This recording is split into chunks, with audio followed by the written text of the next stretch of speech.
એવાયા દીકરીઓ જાસે રે સૌને સાસ રે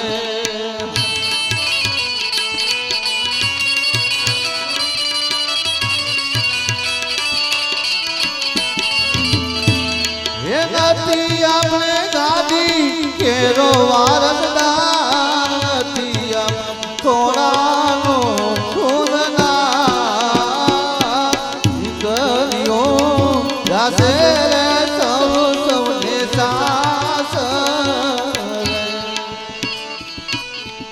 હા સતી દીકરી તો હા એક પંખીનો માળો કહેવાય કાલ સવારે પાંખો આવે અને એ તો ઉડી જાય માટે મને રાજી ખુદથી રજા આપો તો હું કાશી વિશ્વનાથની યાત્રાએ જાઉં સતી હા સ્વામીનાથ કાશી વિશ્વનાથની યાત્રા કરવા જતા પહેલા આપણી સગુણા ઉંમર લાગતી છે એમના રહેવિચાર કરતા જાઓ સ્વામીનાથ હા સતી તમારું કેવું પણ સત્ય છે હરે પ્રધાનજી જી મહારાજા આપણા રાજમાંથી પંડિત દેવને બોલાવો જય તમારા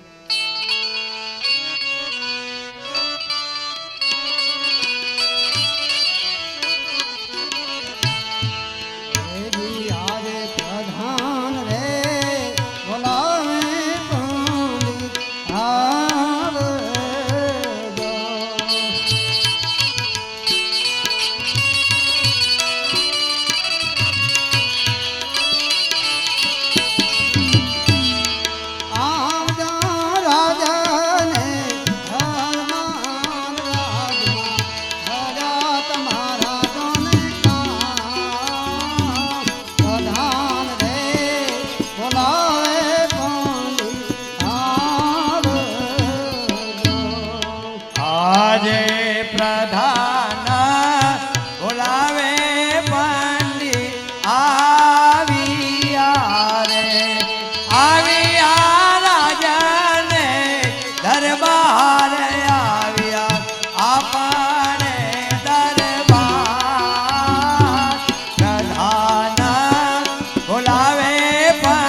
બોલાવે અત્યારે બોલાવવાનું કારણ મહારાજા બોલાવે ઓમ નમો નારાયણ મહારાજા ઓમ નમો નારાયણ અત્યારે બોલાવવાનું કારણ હા પંડિત દેવ બોલાવવાનું કારણ એ જ કે મારી પુત્રી સગુણા ઉંમર લાયક થઈ છે તેના માટે કોક સારો મૂર્તિઓ જોઈ અને આ શ્રીફળ લઈ તમારે જીલાવાના છે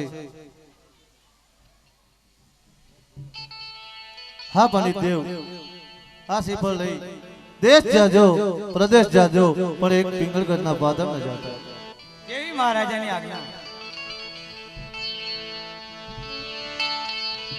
આજે હરખે ઉમંગે પાંડી ચાલિયા રે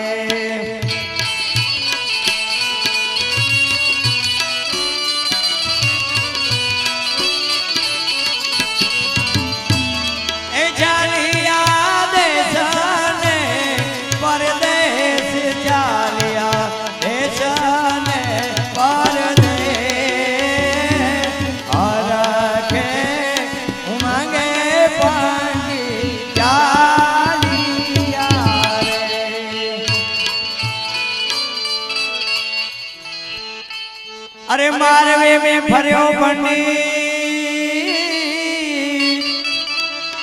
आ गुजरात फरियो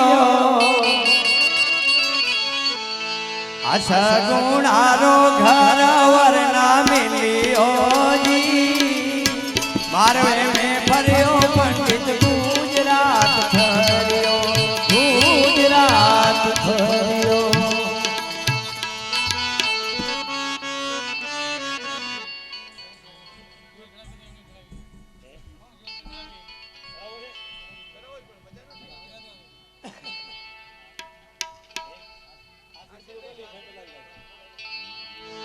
आज पनगट पानी मारे जाऊं रे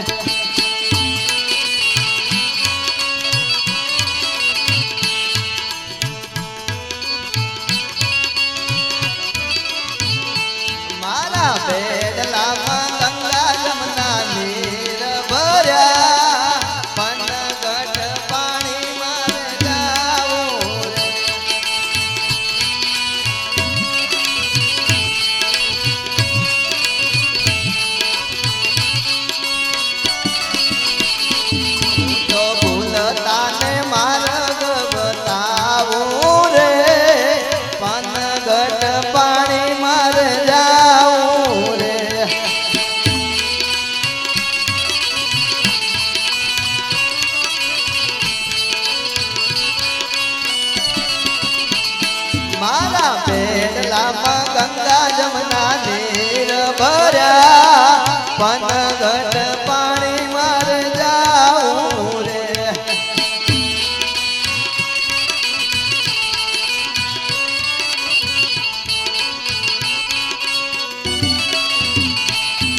સામેના પણગઢ પર કોઈ પનિયારી બેન પાણી ભરી રહી છે. માટે ચાલીને પૂછા કરું આ કયું નગર અને કોણ રાજા રાજ કરી રહ્યો છે. આજ પાધારની પનિયારી પૂછું મારી બેન. આજ પાધારની પનિયારી પૂછું મારી બેન. યાગીઓ રે એ નગર ને કોણ રાજા રાજ કરે. દેશી રે પરદેશી વીરા તુને વીરવું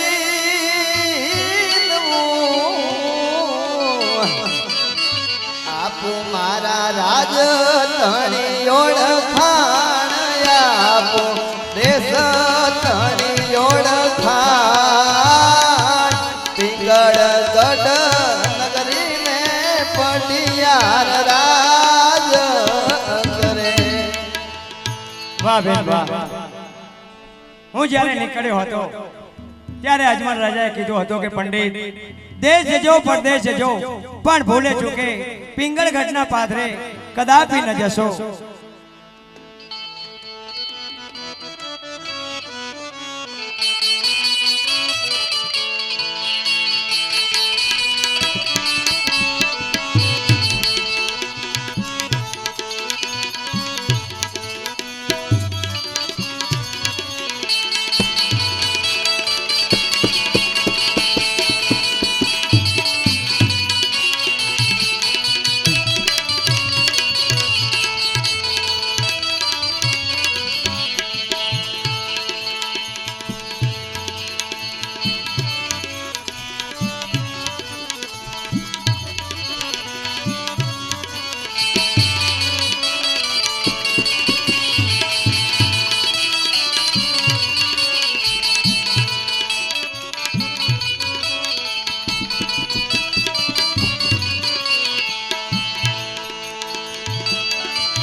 आज कई कई नगरी नो तो राज वीरे या होए मेरा नाम या होए मेरा नाम.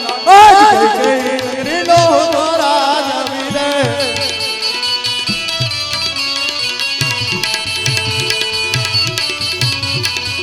आज પિંગળગઢ નગરી નો તો રાજ વીરે पटियार होए मेरा नाम पटियार होए मेरा नाम. आज कई कई नगरी नो तो राज वीरे आज कई मेरे कटारी रंग जमा पेरा रे आत्मा सी होरी तलवार आत्मा सी होरी तलवार. आज कई कई नगरी नो तो राज वीरे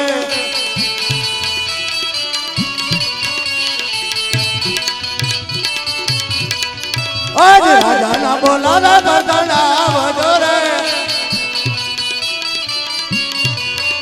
आवजो राज में दरबार आवजो आज राजा ना बोलावे बदना वजोरे राजा ना बोलाया बदना विरे राजा ना बोलाया बदना विरे. अरे प्रधान जी આપણા રાજમાં ગાયોને ચરો કેમ પાઈ રહ્યો છે. મહારાજા બરોબર રીતે પડ્યો છે. પ્રધાનજી મહારાજા આપણા રાજમાં પક્ષીઓને ચણ કેમ પાઈ રહ્યા છે. હા મહારાજા બરોબર રીતે પડ્યા છે. તો પ્રધાનજી ચાલો આપણે રાજમાં કસુમાં પાણી કરીએ. જેવી આજ્ઞા મહારાજ.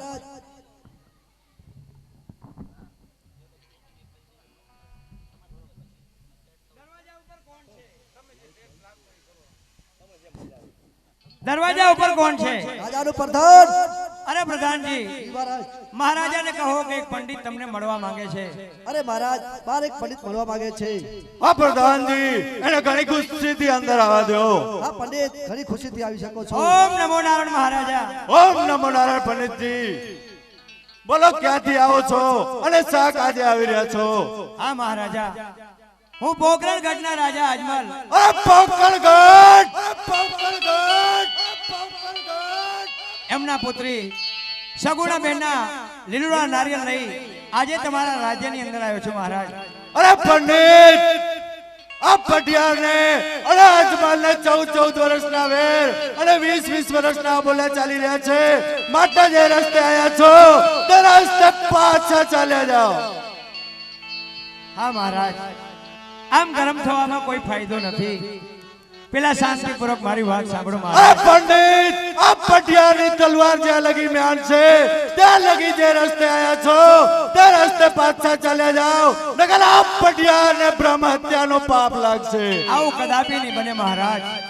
કદાચ ધડથી મસ્તક અલગ કરવામાં આવશે તો કઈ મને વાંધો નથી, પણ શાંતિપૂર્વક મારી એક વાત તમે સાંભળો મહારાજ.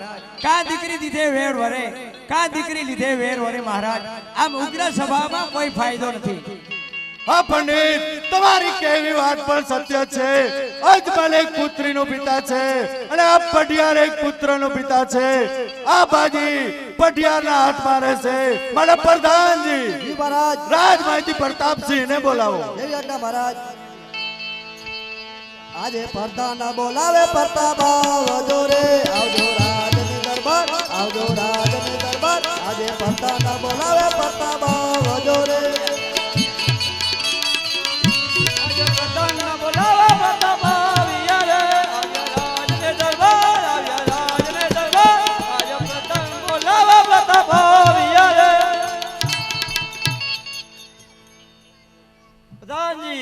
બોલાવવાનું કારણ? અરે તમારા પિતાશ્રી બોલાવ્યા છે. પિતાશ્રીને નમસ્કાર. હા, સુખી રહો પ્રતાપસિંહ. બોલો. અરે પ્રતાપસિંહ, આ પંડિત મહારાજા અજમલની પુત્રીનું નારિયેળ લઈને આવ્યા છે, તો તમારે શું કહેવું છે? નહીં નહીં પિતાશ્રી, એ કદાપી નહીં બને. કારણ કે 20 વર્ષથી વેર અને 10 વર્ષથી આ બોલાશે, માટે એ નારિયેળ કદાપી નહીં જીતવાનું. હા પ્રતાપસિંહ, તમારી કહેવી વાત પણ સત્ય છે, પણ એક પટિયાર પુત્રનો પિતા છે અને અજમલ પુત્રીનો પિતા છે. માટે આ નારિયેળનો સ્વીકાર કરો, કારણ કે આ બાજી તમારા પિતા પટિયારના હાથમાં રહેશે. એવી તમારી આજ્ઞા. પંડિતજી, પ્રતાપસિંહને નારિયેળ ઝીલાવો. લીલુડા નારિયેળ ઝીલો પ્રતાપભાઈ, લીલુડા નારિયેળ ઝીલો રે.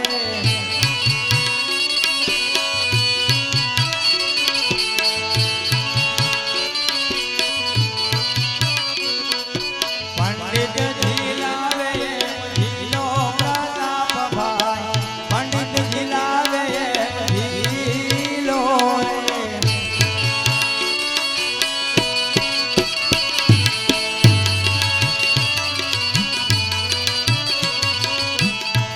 મહારાજ શ્રીફળ ઝીલાવી દીધા છે. અરે પંડિત, શ્રીફળ ઝીલાવી દીધા તો શું થયું? હજી તો ઘણું કામ બાકી છે. કંકોત્રી લખતા જાઓ.